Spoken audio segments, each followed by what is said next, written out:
بسم اللہ الرحمن الرحیم۔ آج میں ذکر کروں گا حضرت ختیجہ رضی اللہ تعالیٰ عنہ کا۔ ان کا انتقال 620 عیسوی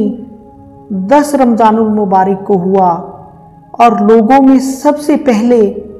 ایمان لانے والی حضرت ختیجہ رضی اللہ تعالیٰ عنہ تھی، اور حضور صلی اللہ علیہ وسلم کی تمام اولاد انہی میں سے ہوئی، اور حضرت ختیجہ رضی اللہ تعالیٰ عنہ کی موجودگی میں حضور صلی اللہ علیہ وسلم نے دوسرا نکاح نہیں کیا۔ اور حضرت عائشہ رضی اللہ تعالیٰ عنہ فرماتی ہیں کہ میں نے حضور صلی اللہ علیہ وسلم کو کثرت کے ساتھ حضرت ختیجہ کا ذکر کرتے سنا ہے۔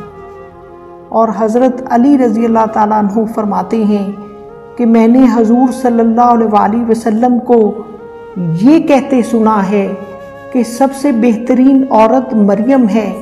اور سب سے بہترین عورت ختیجہ ہے۔ حضرت ابو ہریرہ رضی اللہ تعالیٰ عنہ سے روایت ہے کہ اللہ رب العزت نے حضرت ختیجہ رضی اللہ تعالیٰ عنہ کو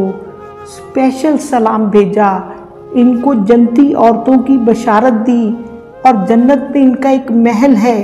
جو کہ ایک اسپیشل موتی کا بنا ہوا ہے، اس کی بشارت بھی آپ کو دی گئی۔ اور میں نے عموماً اپنے معاشرے میں عورتوں کو کنجوس پایا ہے، لیکن میں حضرت ختیجہ رضی اللہ تعالیٰ عنہ کی زندگی کو پڑھ کر حیران ہو گیا کہ آپ امیر ترین خاتون تھیں، آپ کا شمار ملینر میں ہوتا تھا، آپ کے قافلے مکہ سے نکل کر شام کو تجارت کے لیے جایا کرتے تھے۔ لیکن جب حضور صلی اللہ علیہ وسلم کے ساتھ ان کا نکاح ہوا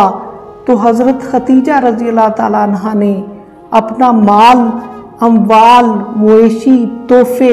ہیرے جواہرات سب کچھ حضور صلی اللہ علیہ وسلم کی بارگاہ میں پیش کر دیا۔ قرآن کو ہے تو نے اترتے ہوئے دیکھا، قرآن کو ہے تو نے اترتے ہوئے دیکھا، گھر میں ہے تیرے صاحب قرآن ختیجہ۔